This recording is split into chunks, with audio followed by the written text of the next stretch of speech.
Hello అండి, welcome to my channel మా ఇంటి మిద్దె తోట. మీరు చూస్తున్నారు కదా, ఈ చెట్టు అయితే మన మిద్దె తోటలో ఉన్న నారింజ కాయల చెట్టు అండి. కాయలు అయితే చాలా బాగుంటాయి, బాగా పండిన తర్వాత తింటే తీగా ఉంటాయండి. కొంచెం దూరగా ఉన్నప్పుడు పులిహోర అయితే చేసుకోవచ్చండి. కాయలు అయితే చాలా బాగుంటాయి. ఈ చెట్టుకి కాయలు ఎప్పుడు వస్తూనే ఉంటాయండి. దీని వయసు అయితే 2 years.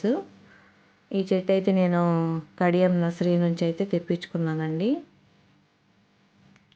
చూసారు కదా, ప్రతి ఒక్క కొమ్మకు కూడా కాయలు అనేది చాలా బాగా ఉంటాయి. ఇంకా పూత పిందె కూడా బాగా కొత్తగా వచ్చింది చూడండి. మంచిగా చిగుళ్ళు కూడా వచ్చాయి. ఇంకా కొంచెం ఎక్కువ కదిలిస్తే పూత రాలిపోతుంది.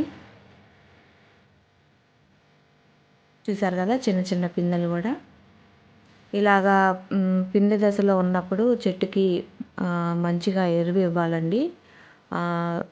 పశువుల ఎరువు కానీ వర్మి కంపోస్ట్ కానీ ఇవ్వాలి. చెట్టు మొదల్లో కొద్దిగా మట్టి తవ్వేసి మనం ఆ ఎరువు ఇచ్చినట్లయితే చాలా బాగా పూత గట్టిగా ఉంటుందండి, రాలిపోకుండా.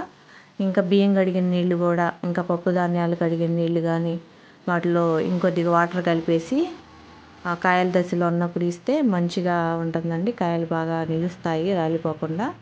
చాలామందికి పూత పడుతుంది కానీ రాలిపోతాయి. రాలిపోతున్న వాళ్ళైతే ఇలాగా ఇవి పాటించండి. ఇలా మిద్దె తోటలో ఉన్న టబ్బుల్లో ఉన్న చెట్లకైతే ఖచ్చితంగా ఎరువు అనేది ఇవ్వాలి. ఎరువు అనేది ఇవ్వకుండా కాయలు రావాలి, మంచిగా ఫలాలు ఉండాలి అని అనుకుంటే కుదరదండి. ఖచ్చితంగా పశువుల ఎరువు కానీ వర్మి కంపోస్ట్ కానీ బియ్యం కడిగిన నీళ్ళు కానీ ఉల్లిపాయ పొట్టు కానీ ఏదో ఒకటి ఇస్తూనే ఉండాలండి, ప్రతి 15 రోజులకు ఒకసారి. ఇంకా నా వీడియో మీకు నచ్చినట్లయితే సబ్స్క్రైబ్ చేసుకోండి. మరిన్ని టిప్స్ కోసం నా ఛానల్ని ఫాలో అవ్వండి. నేనైతే ఈ డ్రమ్లో పెట్టుకున్నానండి, చూస్తున్నారు కదా. ఈ డ్రమ్లో అయితే మొక్కను పెట్టాను. కాయలు అయితే చాలా బాగా వస్తూ ఉంటాయండి.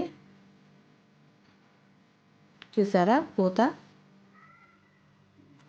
ఇలా పూత దశలో ఉన్నప్పుడే మంచిగా ఫెర్టిలైజర్ ఇచ్చుకుంటే మంచి ఇళ్ళు అనేవి వస్తాయండి. నా వీడియో మీకు నచ్చినట్టయితే లైక్ చేయండి, షేర్ చేయండి.